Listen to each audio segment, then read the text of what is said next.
collaborative effort and a project that really speaks to the tone of the horror community. I'd like to start, Lynn. You're kind of like an icon for the genre. How, I know, it's amazing. Without you guys. Yeah. How has it for you personally to be, how has it been to be embraced by the horror, fans and the community in general? Can you speak to a little bit about how this project brought that whole community together?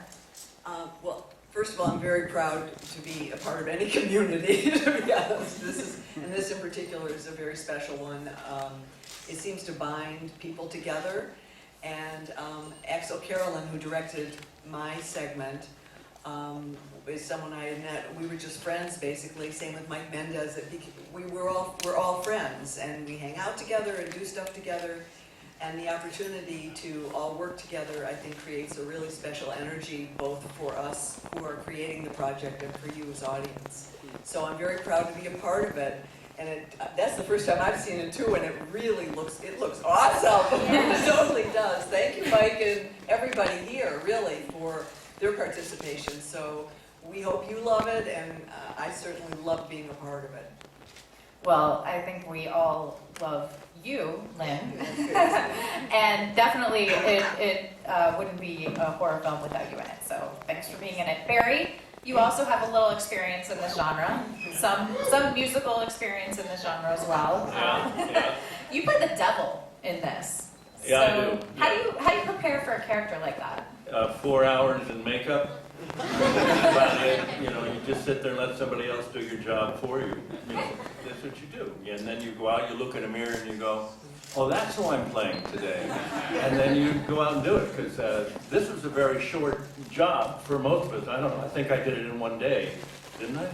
Yeah. None of you people know it. I was there for 2 days? What the hell was I the second day?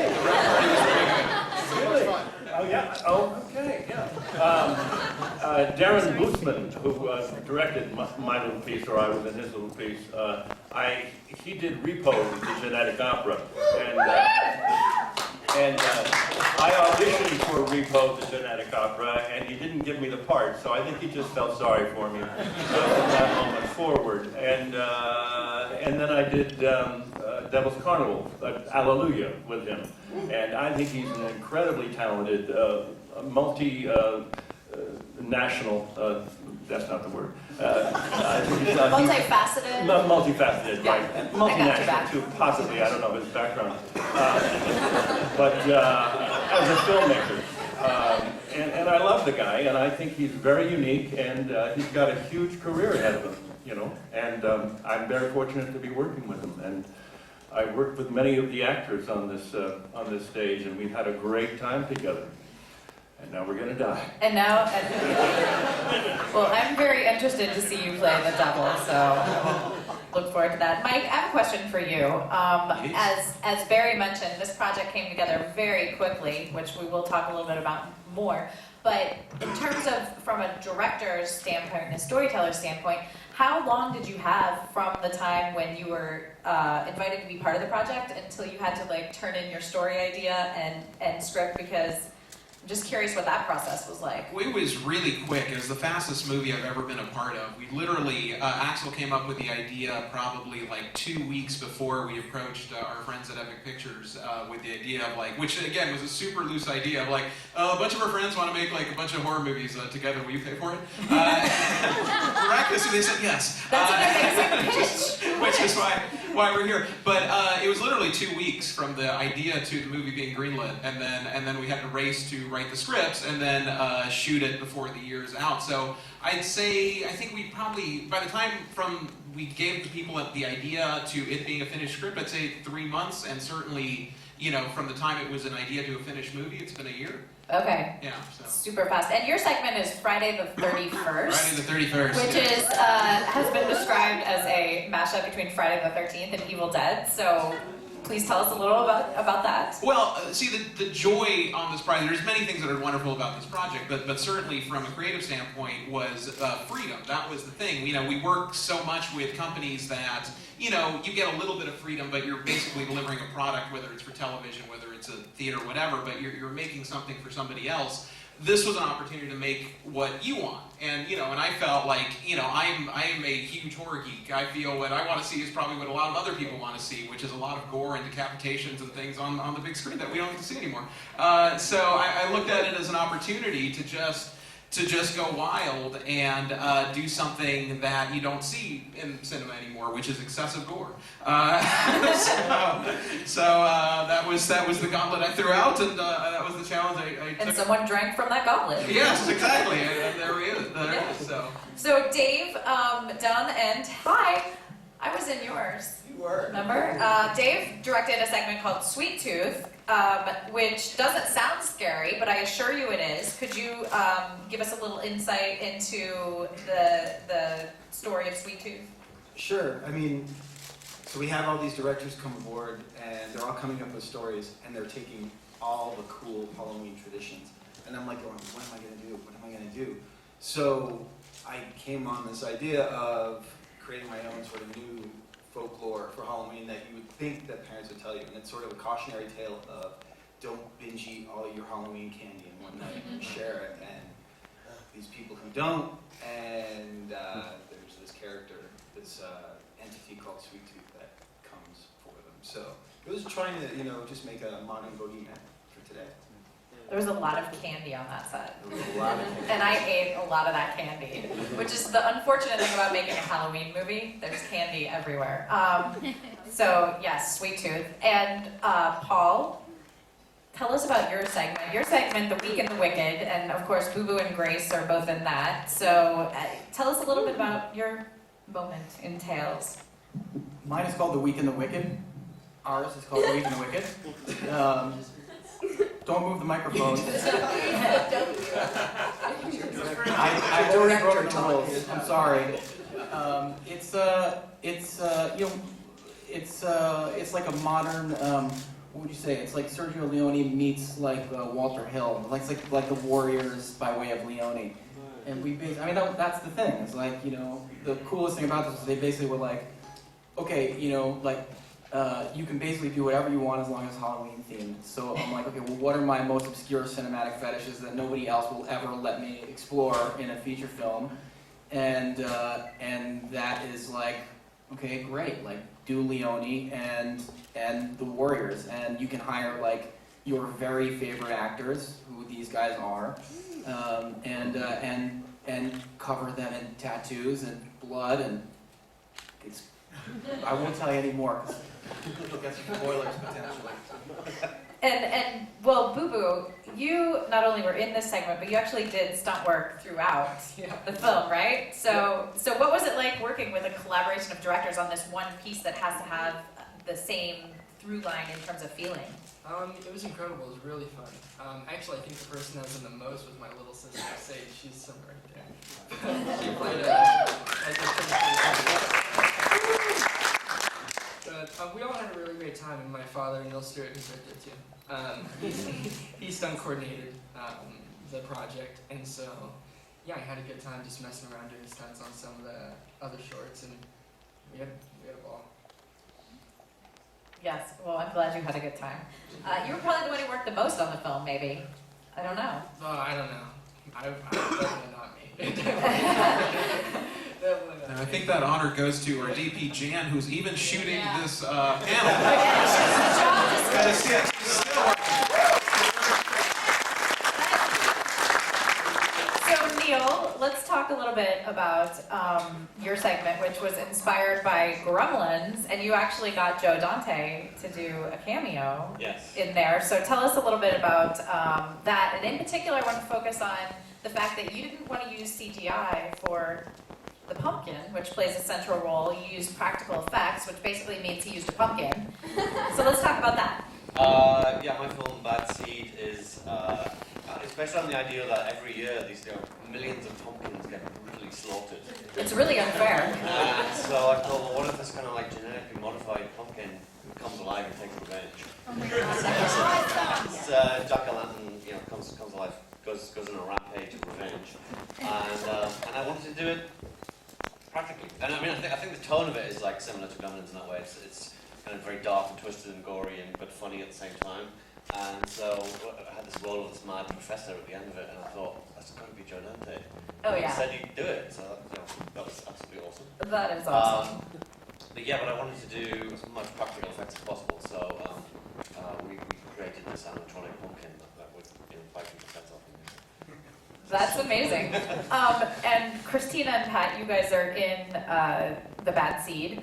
And a couple things I want to ask you. One, the obvious question, which I'm sure everyone's wondering, what was it like to work with a giant pumpkin? I didn't work with the pumpkin. I didn't get that pleasure. Oh, you didn't? He did help me though. You Yes, that's true. You stood in as the pumpkin? you threw me a shotgun. I pretended to see the pumpkin off camera. Got it. The pumpkin was. We don't want to give it away though. Yeah, there's kind of a Jaws kind of feel to it as well. And if you want to apply that to it, it's like, well, Christina plays the sort of Roy Scheider character, and Pat plays the Richard Dreyfuss character, and John's kind of the Quint character, I suppose. But Pat, your character was actually written for a female, right? Well, I don't know, but I mean, it is cool because she's the tough cop with the gun, and I'm like the sweet forensics guy that runs after her with puppy dog eyes all the time. So that was kind of cool to do. I like that. Yeah. Neil, is it true that the character was originally a female? It's the other way around. Ah. Christina's character was originally written as a guy. Okay. And I met Christina, and I was like, she'd be awesome for the cop. Yeah. Because everyone always thinks that I should play guy roles. Which is good. It's And a I was niche, let me raised tell as a you. female, so. Pat and I fit perfectly together, actually. But you know what is interesting about that, Neil, is as a director, that's what an actor hopes from, and a production company hopes from their directors. They'll be able to see through maybe what's on the written page and make the better choice. And so I think that's really interesting. I'm excited to see the character just because of that fact alone. Yeah, and kind of what emerged out of that was that this incredibly subtle kind of, there's a romance subplot in there, which is like, It's not that subtle. but which wasn't in the script. And so, yeah, so we had a lot of fun kind of improvising stuff like that on set. Yeah. And John Savage, obviously you have a tremendous docket of films that you've been a part I have of. the best role in the whole movie. What is that role? Not the pumpkin. But I get to play a guy, I'm the cop who is like chief of police. And the line is so perfect. I love that one line. This town is really screwed up. And it's because all these stories take place in one town.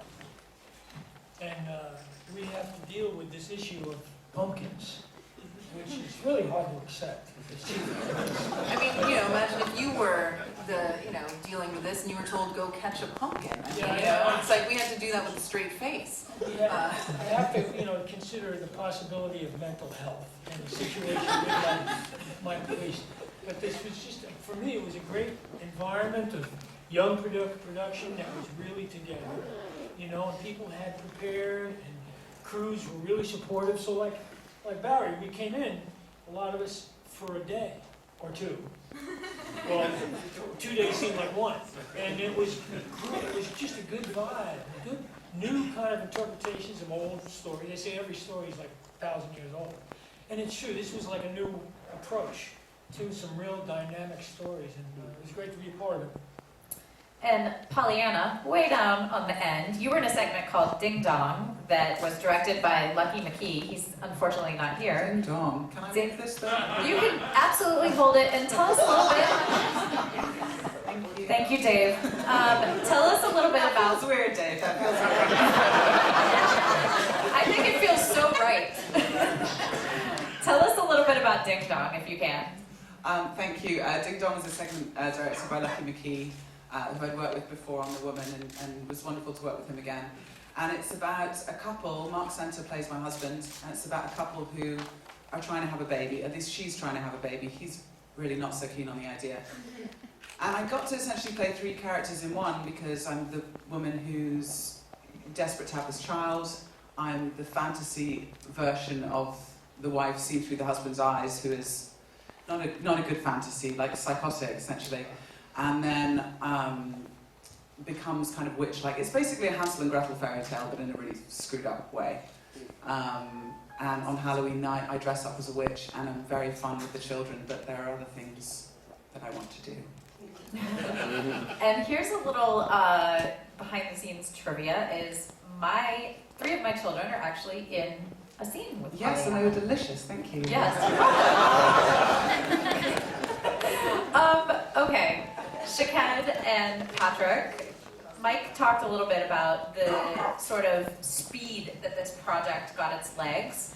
What, as a production company and as, you know, an indie art house, you know, basically studio, how did you guys decide to get behind such a loose concept? And how did you decide who to be a part of it, basically? Before I answer that, can I just give a shout out to some people who are here that are not on the panel? Because Yes. obviously we didn't have enough people for the panel, so. But unfortunately we just didn't have enough chairs for everybody. But I'm looking at a lot of faces down here, Nils and Sage and Austin. And I think I saw Tiffany Shepard's here as well. And Anthony, who did production design on several of our sessions. Andrew. Andrew Cash, who is also one of the directors, who's here as well. I'm not sure if he's in the audience, but I just want to say thank you to you guys for coming down and supporting the movie. Amanda Moyer for my segment as well. And also I want to say thank you again to Axel Carolyn, who couldn't be here, but who apparently was the genesis of this whole idea. She's in Switzerland right now, judging. She's being a judge right now, so. She's doing Swiss things. So she's here in spirit. Well, then you took my words. So I want to say super special thanks to Axel Carolyn, who really, you know, it's bittersweet that she's not here. But it all started with, from what I understand, and you guys can correct me if I'm wrong, but a little girl who was obsessed with Halloween at a very, very young age, and with ghosts and ghouls and imps and all things Halloween, all things scary. And the genesis of the idea really did start with her. So when Axel and Mike first came to us, it came to us with a true love of Halloween, a true love of the genre. And so that, as a production company, that means a lot to us to have that passion behind it. And obviously, Mike, we produced Big Ass Spider with Mike. And so we had an amazing experience with him. And you know, we'd worked with Darren Lynn Bousman as well on 11-11-11. So it just seemed like a natural fit. So for us as a company, what we've learned after doing so many movies is we have to work with people and groups of people that we respect and we consider, if not friends, colleagues that we respect, and you know, people that we think have a true vision for what they're doing. So it was an easy decision for us to kind of get behind this project because it wasn't about the numbers. It was about who was doing the project and, you know, the passion they felt for this project, and was it actually ultimately a commercial film. But all those things came first for us, and so it happened very quickly as a result of that. Well, that's what I think is really interesting about, if we could just talk about Epic for 1 second, is you guys have diversified your portfolio from, you know, horror to sort of like sci-fi, but even kids films. As a company, do you consider yourself specialties in any one market, or are you just looking for those little gems of a project that, you know, that are filled with passion and filled with good talent? Well, I think, which is connected to this one, that we really try to focus on the people first. So, and there's a good thing and bad thing about it. The bad thing is that, yeah, you can make a family film one day and a horror movie the other day. We just shot a romantic comedy with Elisa Silverstone and Ryan Quantin. So it's really for us about the people. Like, for example, we shot a movie last year with Jason Eisner that we want to work with some previous movie, and we didn't, and we're just like, hey, we want to do something. Now we have a movie called Turbo Kid that's, you know, coming out next month. So it's really more about the people, and that's why we can have an art house movie one day and an animation franchise, or, you know, Tales of Halloween. That makes a lot of sense. So to the directors on the panel, Mike, you talked a little bit about how you came up with your segment, but could you guys share a little bit about did you have these stories kind of in mind, always in the back of your heads, like, oh, someday I'm going to make a feature about this, or someday I'm going to do that, or when you were presented with the project, did you have to like go to the drawing board and you know, brainstorm some ideas? We can start, whomever wants to start. Yeah, Dave, go ahead.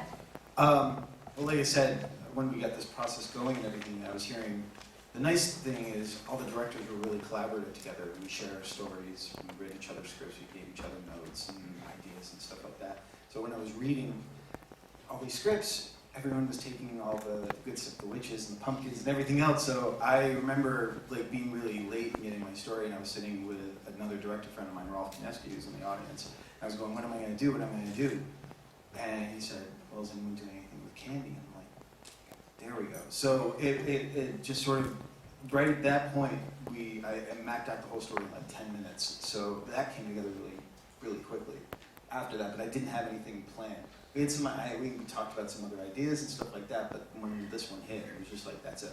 Yeah, and Mike, your segment was actually something you've had in mind for a long time, right? Yeah, no, mine almost goes back, I think we wrote it like 18 years ago or something like that. Are you even that old? Yeah, old? I swear to God, yeah. It's like almost when I made my first film. There's always a movie that I wanted to do called Dead Stuff, which was kind of a homage to Evil Dead. It was this really crazy, over-the-top movie, but it's hard to make really gory, violent films in these days. You know, everyone's kind of on a ghost trend or whatever. And so I was just at a point where I'm like, I don't know if I'm ever going to make this movie, but I really want to do this opening sequence. It's just one of those things I've just always wanted to do.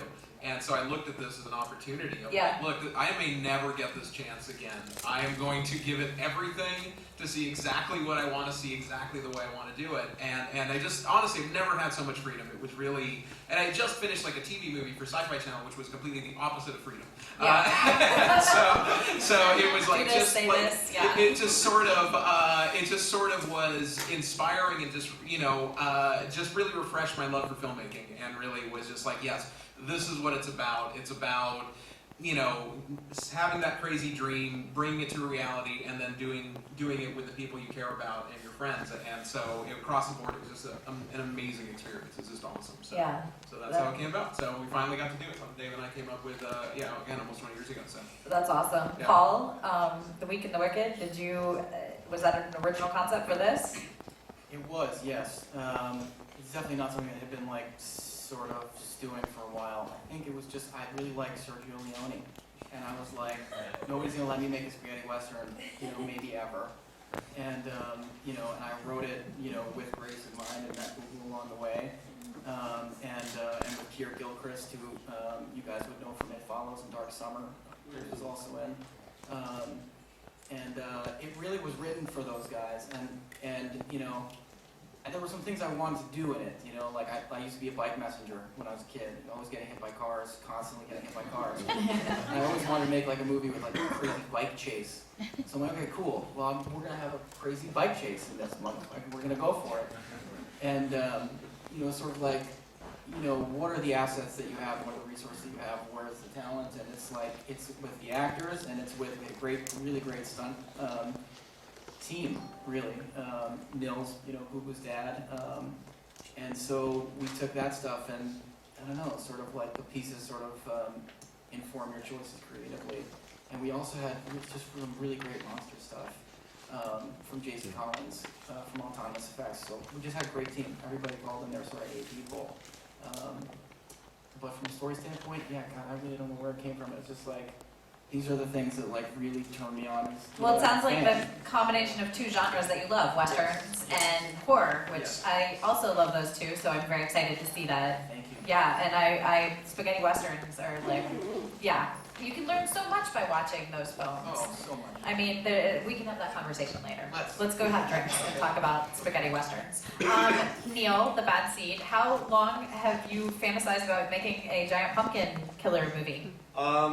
I remember when we were coming up with the stories, I really struggled to come up with what I was going to do until, I don't know, I just had this idea about the pumpkin, it just clicked, everything fell into place very quickly then.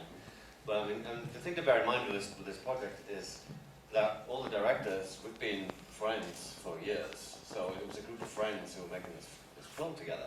And so there wasn't a sense of like competition to try and outdo each other with the movie so much as everybody getting together to work, you know, and read each other's scripts and give each other notes and things like that to make it the best anthology movie ever. That was our goal, and so we were like working with each other and not against each other. Once I had this pumpkin idea, it all just kind of, like I say, fell into place. And, yeah. Well, that's the great thing, talking about the genre again, that's the great thing is anything can be implemented and put, in this genre and become something else. Like the pumpkin is scary. A pumpkin normally wouldn't be scary. But Mike, you mentioned that now you feel a lot of the horror product has gone towards like ghost stories or even, I would say, like found footage stuff. How do you think that the term horror has evolved over the last decade? This is for everyone on the panel, but the directors in particular. And have things been lost now that CGI and special effects are being used so rapidly? Well, I mean, I'll say this. I mean, obviously, horror always evolves and it goes through phases. But I think the kind of rise of anthology movies, VHS, ABCs of Death, things of that nature, that kind of becoming in vogue, gave us a license to sort of explore the things that aren't being explored in mainstream films. Like I was saying, for mine, it's like I've always wanted to do a Peter Jackson and Sam Raimi type thing, but it's like you're not going to get that movie made for a decent budget, in today's market. And so this really was an opportunity for us to really kind of like, what aren't we seeing? What do we want to see? It again sets that thing of like you can do whatever you want. What do you want to see? Funny enough, I found a lot of us went for comedies, which is weird when you give horror directors carte blanche. We decide to be funny. But there's enough combination of Halloween is kind of a fun environment, so I think there's a wonderful combination of scare, gore, laughs, and it's just we kind of look at it as a big party of just all things horror. The one thing I'll say, I'll add to it, and then everyone else can answer it, is that, the one thing I really do want to stress is that this movie comes from a place of love. I mean, the reason we are all friends is because we have a love for the genre. We all of us, can count The Thing as one of our favorite films, or The Fly. There's just that common ground that kind of brought us together as friends, and it's that common ground that really this movie is celebrating. It's the love for the genre, and I think we kind of made the movie for like-minded audiences. So if you kind of love this stuff like we do, I think you're in for a good time. So yeah, in a way, it's a horror movie that has something for everybody, because it has ghosts, it has monsters, it has killer clowns, it has slashers and maniacs and everything that you want from a horror movie. Yeah. All in one movie. And it's 10 good stories. I mean, no matter what your genre, you still got to have a good story. And I think all of these people on this panel are more than capable of telling great stories, and always tell them with flair and humor, at least the people I know, sitting around the dinner table for sure. So I think it's definitely going to offer up something for everybody. Yeah, and Paul and Dave, do you guys want to weigh in on how the sort of content of horror films has changed over the past decade?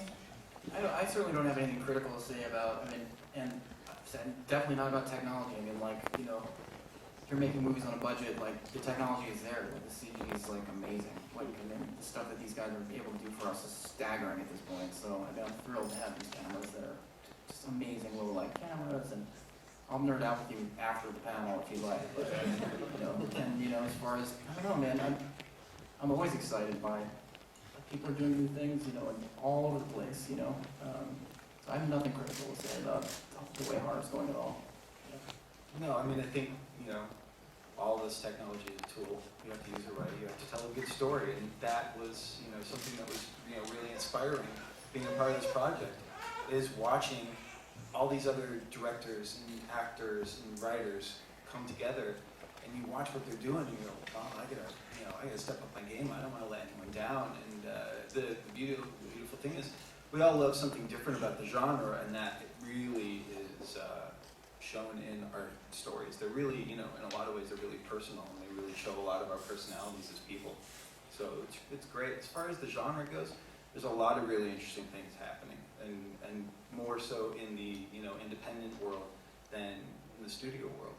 Yeah, definitely. Well, you can take more risks because there's not as much financial pressure on the filmmakers to make exactly what's going to sell. Patrick and Shaked, although this film, I think this is really important for the audience to understand, may come across as 10 vignettes or separate pieces, it actually, the film takes place in one night in one town, and all the stories are interwoven. So from a production standpoint, how did you achieve that through line when making Tales? Well, we did. We shot all the shorts back to back over a period of about 2.5, 3 months. So for a lot of people, it was quite enjoyable because they were there for 1 day or 2 days or maybe 3 or 4. For us, it was literally like we shot 10 feature films in back to back in a super condensed amount of time. So 9 times with children. yeah, with children, with animals. I mean, we threw everything in there with VFX on an independent budget. And I remember, we just looked at each other at the end of this whole process, and we just had, we just had been to, sort of like film more because it's just one of those things where, when you're not dealing with massive resources. It was an incredibly grueling schedule. But the story itself takes place in one town on one night on Halloween. And you have characters from certain stories that appear in other stories, and Christina and Pat's characters are detectives sort of that are somewhat interwoven within the stories as well. So it's not a movie that feels like it's segmented. It does feel interconnected, and hopefully when you watch it, you'll get the sense that it's all taking place geographically in the same location with a lot of the same characters. And what's kind of cool is you can kind of, in certain segments, you can see some characters pop up in the background and things like that. So it's sort of a fun adventure as you go through it. So I just want to see a show of hands from the actors here. Who had worked with someone, either Epic or a director or someone in this film, and just got an email or a call that, hey, can you be part of this project? Okay, me too. That's what I thought. So it is a true collaborative community effort. Well, I could... Well, maybe you can tell us about your part a little bit and your partner, Greg Grunberg. I was fortunate enough to be a part of Sweet Tooth, Dave's segment, and I played a character you may have seen before from Big Ass Spider. So Carly Bryant makes a revival into the movie Tales, as does Greg Grunberg, and we are married in this movie, Tales of Halloween. So if you're a Big Ass Spider fan, you will see us again. I could go on, but I want to know, does anyone have any questions from the audience? Yes. Hi, Alex, who do you play in the film? Oh, Yeah. thank you so much for asking. Good to see you again. Good to see you. I'm in Grim Grinning Ghost with Lynn. She plays my mama, and I guess I would kind of equate my part to like the Ichabod Crane of the story. I'm just this scaredy cat who's being stalked by a... Well, I will give it away. Well, tell us a little bit about that mother-daughter relationship, though, Lynn and Alex. I think we all want to know. It came very naturally to us, actually. Well, it's basically me telling a kind of ghost story at the beginning of a party. Yeah. Where we send her, she goes on her way home. And it was interesting because nothing was really written about the relationship at all. And what kind of transpired is that I'm really trying to scare her, which is kind of interesting for a mother to really want to do to her daughter, first of all. And second of all, there's this very short scene of us saying goodbye outside. And I was even surprised. There was so much in that scene that's not spoken, of kind of this conflict and one-upmanship, and there's a very kind of nasty, somewhat nasty vibe to it's very strange. our relationship. Yeah. And so I think I'm very grateful for whatever happened. I mean, it sort of partly happened because Alex is a terrific actress, and she totally caught the ball when I would throw it, and vice versa. And Axel was clever to see what was going on and kind of let us improvise it just little bits. I mean, no big fancy, very little dialogue. It was mostly moments and spaces between what we said to each other and just sort of a goodbye. And I think it sets up, unbeknownst I think to all of us really, sets up what happens later for her in a very powerful way. Yeah. And so it was really exciting as an actor to see something unfold, because you gave yourself to the other actor and to your director too, and to the circumstances, and to really feel something unfold that you didn't expect. And I think that's part of the gift and joy of being an actor for me. I mean, because those moments are priceless. Little tiny ones like that, sometimes they're big ones. Sometimes they don't come. Sometimes they don't happen. And so it was really fun to work with you, Alex. Yeah, it was so much fun to work. Yeah, it was a dream come true. It's a mother-daughter love fest. It's a mother-daughter Totally. love fest. But you're right, Lynn. Working a lot of times when you're on big budget productions, studio or network television, you are line by line. You have to completely stick to the script. But on something like this, as an actor, and it sounds like the directors gave their actors a little bit of freedom to play. Did other actors on the panel have that same experience where they got to, really collaborate and play with the dialogue? We can start with you, Pollyanna. Thank you. Yeah, Lucky is one of those, especially because we have a past relationship, working really close together, but Lucky's always one who feels that part of his job is just in casting the right person, he says, and then the rest is down to them, because he's sweet.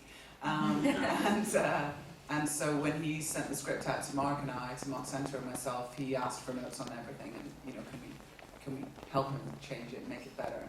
He's really open and collaborative like that. So we already had that vibe from the start and changed a little bit of dialogue here and there. It doesn't really feel like changing; it feels like doing it together. Yeah. But if you're shooting something like this in 2 days, for us we were under the gun a lot, so. We wanted to get it solid before we got there, and then try and stick with it. And it is totally, I'm sorry. No, it's fine. I was just going to say, it is totally a team sport. And your point about when you're dealing with primarily financial reward from bigger studios and all that, there is a pressure that they put on us often. Television especially, I think, does that even more than big features. Because a good director usually will let their actor investigate something and at least have an idea, and if the idea is not right, I remember James Wan, he was very clear about how he wanted things to lay, but it wasn't